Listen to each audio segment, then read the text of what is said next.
Humzabaan, your go-to destination for learning Urdu. My name is Tanzeel Rahman, and in today's lesson, we are going to talk about Urdu alphabets. First, we're going to start with the first letter of Urdu alphabet, which is called Alif. Alif is the first letter. Normally, if you would see here, in the shape of the letter is something like this that you see on the screen. The name of the letter is Alif, and the sound is the object that we have, or what it represents is Amrud. Now what we will do, we'll go through, and if you will find that there are multiple groups of letters based on their shapes.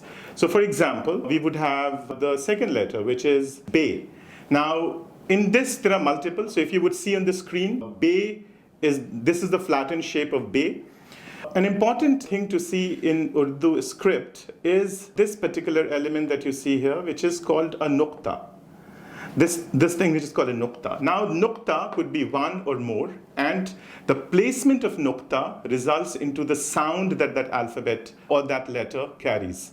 Now in here, for example, the letter is called Bay, the sound is ba, and the thing or the object or the phenomena it is representing is barish, because barish starts with Bay.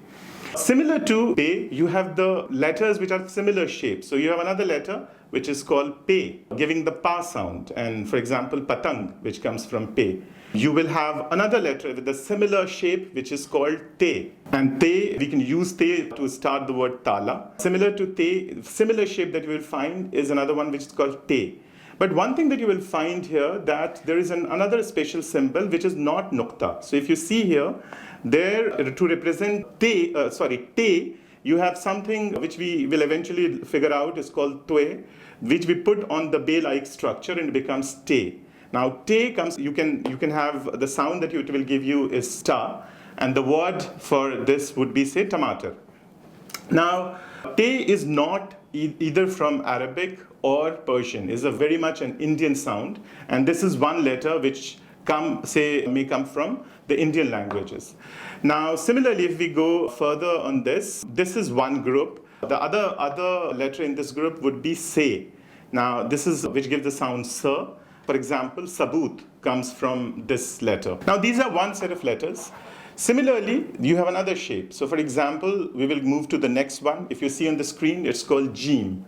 Now Jeem, the letter is called Jeem, the sound is Ja, the word could be Jahaz. The shape of this letter has a very interesting story. For example, people who used to call that Jeem in Arabic, for example, Jeem is like if you would see here, it's like a stretched neck of a camel. You see here, it's a stretched neck of a camel. And basically, camel is called Jamal in Arabic. So the shape represents a neck of a camel, and hence that particular name. So Jeem, again, there are multiple such letters that we will find here in the Jeem family. You have Jeem. You also have, if you see here, the next one is called Che. Che, the sound is Cha, and the word could be chamcha, for example. Similarly, you have another one called He. You will also find a similar sounding letter called Choti He, but He could stand for, say, halwa that you see on your screen.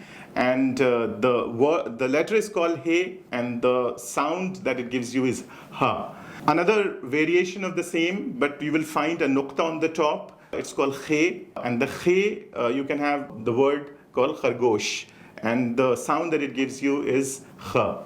Now this completes another group that we just looked. Now you will find there's another shape appearing on your screen. This one is called Dal.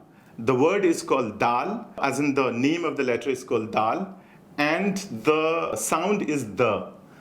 There is another variation, if you see here, similar to that we saw in ter sound, we've been looking at, or te. We have another similar symbol sitting on top of dal, for example, if you see here. Now that makes this dal, and the sound that you get is da. And for example, in here you will have dabba as a word which comes from dal. Moving ahead, we have another one called zal, which gives you z sound. And for example, zira is the word that could come from here. This completes another group. Now you have another group appearing on your screen. You will find this one. This is called Ray for Rasta. The letter is called Ray, gives the sound Ra. Another variation of it, again similar to the one that we saw earlier, the symbol keeps appearing. This one is called Re. And no word starts with Re, However, it is used very frequently, for example, in kuda or ghoda. So that is another sound that comes. Then you have zay, which gives you z sound. For example, zameen comes from here. You have another one. If you see here, it's a zay, but it has got 3 nuqtas. And if you would see here on top of it, you will have 3 nuqtas which appear on zay, but they make the sound j, like television, for example. And there are words that start, for example, in this case, we have created a word, or know the word jolida, which basically means entangled, right? Then we get to a couple of other groups. The one that you see on your screen is called seen, gives you sir sound. And we had seen earlier another letter, but for now this is seen, sir sound. For example, sahil comes from this letter. You have sheen, which is seen with 3 nuqtas on top, which is, for example, sharbat comes from sheen. Then you have swad. Swad is another sir sound. So we have seen seen, which gives us sir sound, but swad also gives some sort of a sir sound. And sabun, for example, could be from this letter, sad. We have got zad, and zad is a z sound. And for example, zaif, the word zaif could come from zad. You have toe, which gives us t sound. And for example, taq could be another one. And you see here the name is toe, while the sound is ta. Similarly, you have a variation of toe, which has got a nukta. It's called zoe. And zoe has got z. Look at the screen, you will find the famous Bollywood villains here. So we're just using them as a proxy for zalim. So then you have another set of letters. You have an. An gives us a sound, a kind of a sound. For example, anak is the word that would come from an. You have another variation of it that you would see is called ghain. For example, ghar is a word which comes from ghain. The letter is called ghain, and the sound that it gives you is gha. Then after an and ghain, you have another set of letters. For example, one that we have here, similar to a base shape that you would see, but important thing about this is that it has got a nukta on top, and this one is called fe. For example, fawwara, the fur sound comes from this. You have similar, more roundish, but 2 more nuktas on top. It's called qaf, and it gives you qa sound. For example, qalam comes from this letter.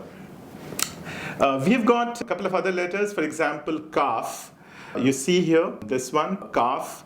Kaf gives you ka sound. Kamra would come from kaf. You would have gaf, which is a variation on kaf, but it gives you ga sound. For example, gulab comes from gaf. We will have lam, which gives us la sound. For example, libas comes from lam. You have mim, which gives you ma sound. You have masiqi, masjid, which comes from mim. You have another sound similar to the shape, if you would see, is very similar to qaf, but it doesn't have, it is open and it has a nukta inside, and it's called noon. And for example, naan could be something which we could use from noon. The letter's name is noon. The sound that it gives you is na. Now, if, for example, we move over, you will find vow. And vow gives you sound of v. It also works as a vowel that we will come to know later, and can give us o sound or u sound or o sound, but it gives us sound of v. For example, varaq is something that vow can start with. You have got another he. We looked at he before, but there's another he. It's called choti he. And for example, hal is something that can come from choti he. There's another version of he, and we call it do chashmi he. And if you see here, it's basically 2 choti he's, like 2 eyes put together. This is introduced in Urdu primarily for the purpose of representing Hindi letters. For example, dha or tha or tha, they become ta and do chashmi together, it becomes ta. Or dal or do chashmi together becomes dha. So nothing starts as such from do chashmi, but it combines with another letter and gives you a sound. Another one that we have got, which is called Hamza. Hamza is, again, it's not something that something starts with Hamza, but Hamza is used where you have a continuation of two vowels. We'll talk about this when we discuss vowels in more details, but that's another one that is for our understanding. We have got two ye. One is called choti ye, which gives us ya sound. For example, in yaad, we have badi ye, which is used usually in the end to give a sound. For example, are, a. So those kind of things that can come in. So these are the letters that we have in Urdu alphabet. As you would see, it is an introduction to the Urdu letters. As you know, in Humzabaan, on the app that we have in both Android and iOS, you will find more details, examples, where you can practice, you can take quizzes, you can listen to the songs about these letters and learn in much more detail. So thank you for your time and happy learning. We have many more such topics that we will be covering, which then you can further learn from the app and experience Urdu at its best.